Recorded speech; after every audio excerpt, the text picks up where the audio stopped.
जय माता दी दोस्तों आपको आपकी अपनी भक्ति गाथा 1.7 में हार्दिक स्वागत है। तो आइए आज हम सुनेंगे गजानन संकष्टी चतुर्थी व्रत कर। संकष्टी गणेश चतुर्थी व्रत करने से घर परिवार में आ रही विपदा दूर होती है।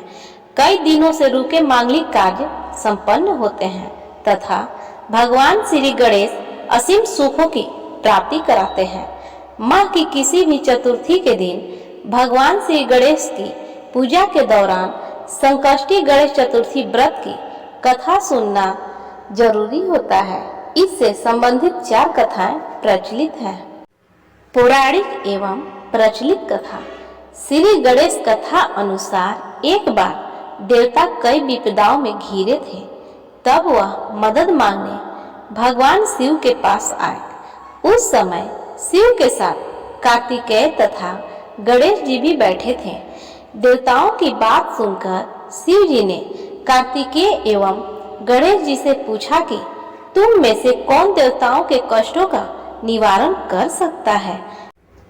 तब कार्तिकेय एवं गणेश जी दोनों ने ही स्वयं को इस कार्य के लिए अपने आप को बताया। इस पर भगवान शिव ने दोनों की परीक्षा लेते हुए कहा कि तुम दोनों में से जो सबसे पहले पृथ्वी की परिक्रमा करके आएगा वही देवताओं की मदद करने जाएगा। भगवान शिव के मुख से यह वचन सुनते ही कार्तिकेय अपने वाहन मोर पर बैठकर पृथ्वी की ओर परिक्रमा के लिए निकल गए। परंतु गणेश जी सोच में पड़ गए कि वह चूहे के ऊपर चढ़कर सारी पृथ्वी की परिक्रमा कैसे करेंगे, तो इस कार्य में उन्हें बहुत समय लग जाएगा। तभी उन्हें एक उपाय सूझा। गणेश जी अपने स्थान से उठे और अपने माता पिता की 7 बार परिक्रमा करके वापस बैठ गए। परिक्रमा करके लौटने पर कार्तिकेय स्वयं को विजेता बताने लगे। तब शिव जी ने श्री गणेश जी से पृथ्वी की परिक्रमा न करने का कारण पूछा। तब गणेश जी ने कहा, माता पिता के चरणों में ही समस्त लोक है। यह सुनकर भगवान शिव ने गणेश जी को देवताओं के संकट दूर करने की आज्ञा दी। इस प्रकार भगवान शिव ने गणेश जी को आशीर्वाद दिया कि चतुर्थी के दिन जो तुम्हारा पूजन करेगा और रात्रि में चंद्रमा को अर्घ्य देगा, उसके तीनों ताप यानी दैहिक ताप, दैविक ताप तथा भौतिक ताप दूर होंगे। इस व्रत को करने से व्रतधारी के सभी तरह के दुख दूर होंगे और उसे जीवन के भौतिक सुखों की प्राप्ति होगी। चारों तरफ से मनुष्य की सुख समृद्धि बढ़ेगी। पुत्र पौत्रादि धन ऐश्वर्य की कमी नहीं रहेगी। गणेश चतुर्थी व्रत की दूसरी कथा। एक समय की बात है, राजा हरिश्चंद्र के राज्य में एक कुम्हार था। वो मिट्टी के बर्तन बनाता था, लेकिन वो कच्चे रह जाते थे।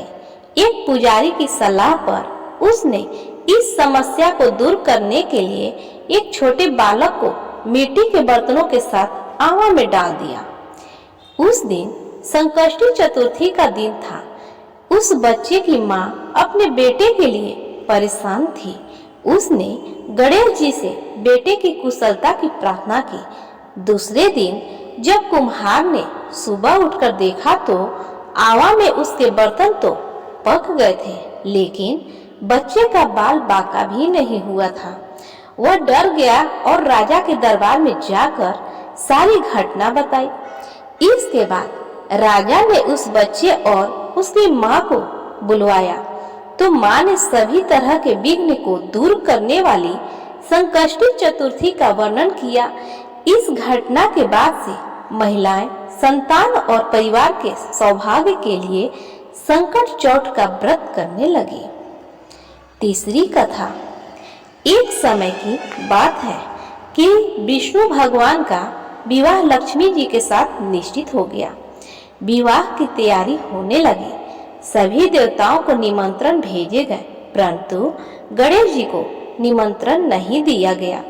कारण जो भी रहा हो, अब भगवान विष्णु की बारात जाने का समय आ गया। सभी देवता अपनी पत्नियों के साथ विवाह समारोह में आए। उन सब ने देखा कि गणेश जी कहीं दिखाई नहीं दे रहे हैं। तब वे आपस में चर्चा करने लगे कि क्या गणेश जी को नहीं न्योता है या स्वयं गणेश जी ही नहीं आए हैं। सभी को इस बात पर आश्चर्य होने लगा। तभी सभी ने विचार किया कि विष्णु भगवान से ही इसका कारण पूछा जाए।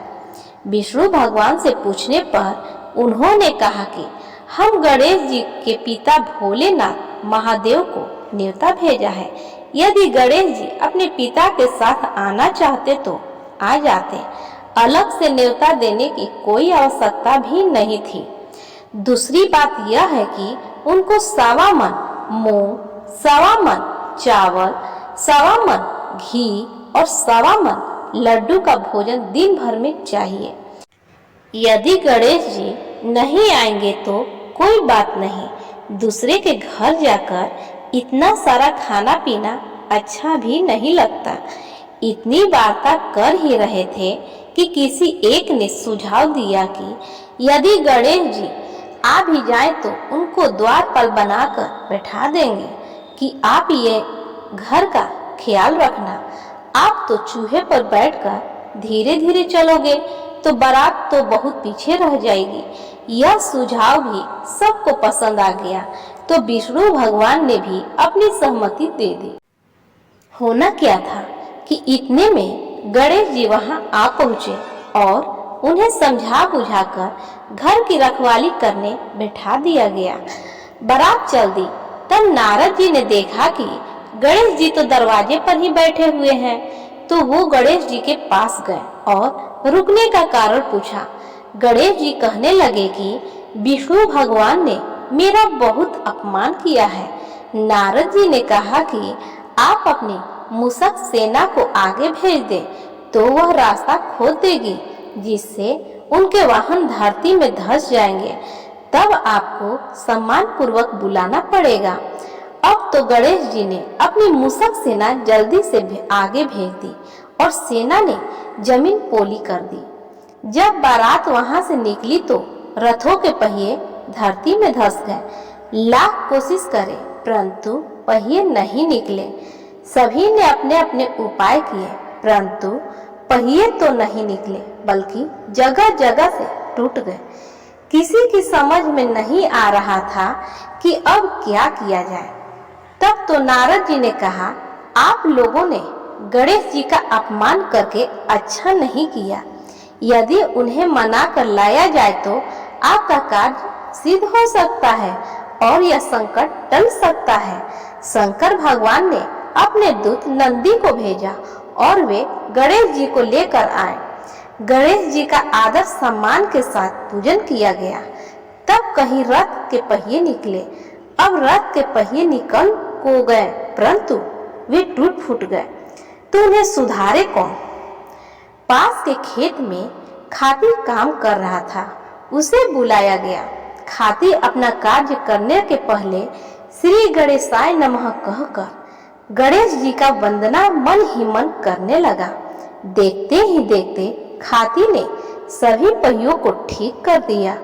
तब खाती कहने लगा कि हे देवताओं, आपने सर्वप्रथम गणेश जी को नहीं मनाया होगा और न ही उनकी पूजन की होगी, इसलिए तो आपके साथ यह संकट आया है।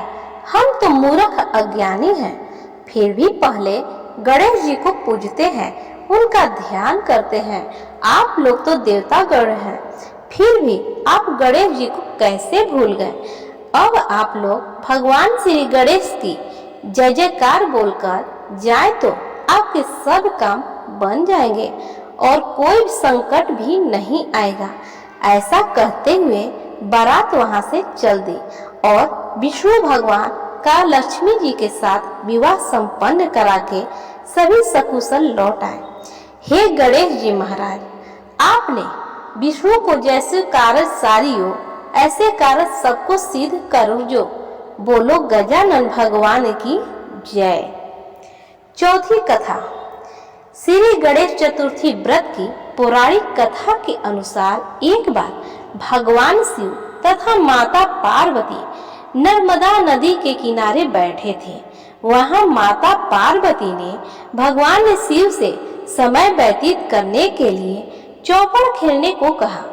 शिव चौपड़ खेलने के लिए तैयार हो गए, परंतु इस खेल में हार जीत का फैसला कौन करेगा, यह प्रश्न उनके समक्ष उठा तो भगवान शिव ने कुछ तिनके एकत्रित कर उसका एक पुतला बनाकर उसकी प्राण प्रतिष्ठा कर दी और पुतले से कहा, बेटा, हम चौपड़ खेलना चाहते हैं, परंतु हमारी हार जीत का फैसला करने वाला कोई नहीं है, इसलिए तुम बताना कि हम दोनों में से कौन हारा और कौन जीता।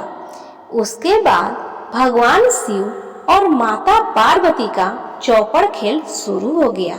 यह खेल 3 बार खेला गया और संयोग से तीनों बार माता पार्वती ही जीत गई।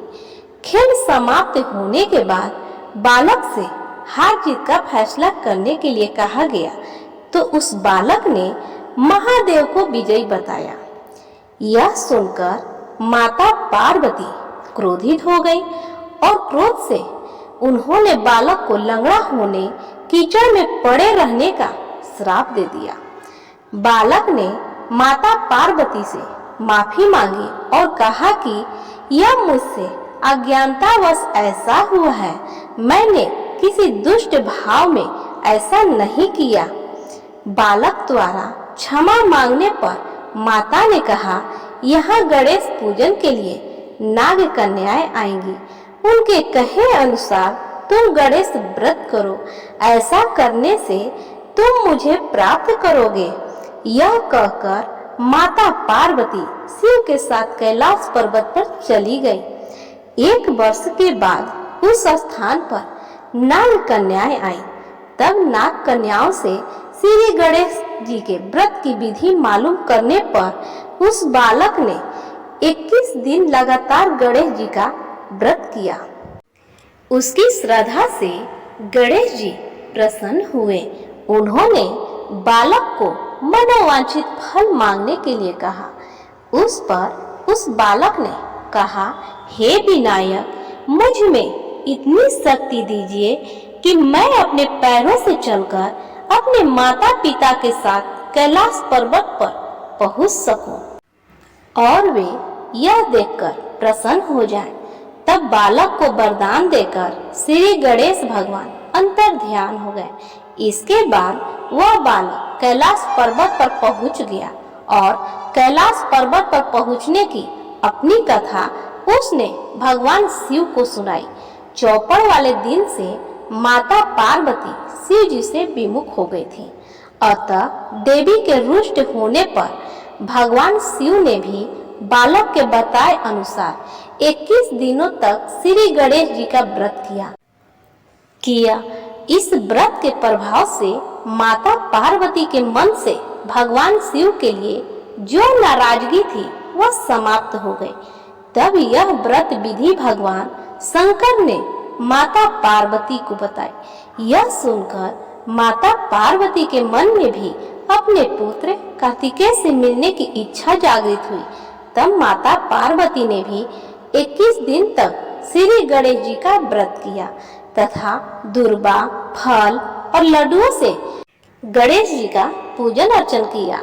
व्रत के 21वें दिन कार्तिकेय स्वयं माता पार्वती जी से मिलने आ गए।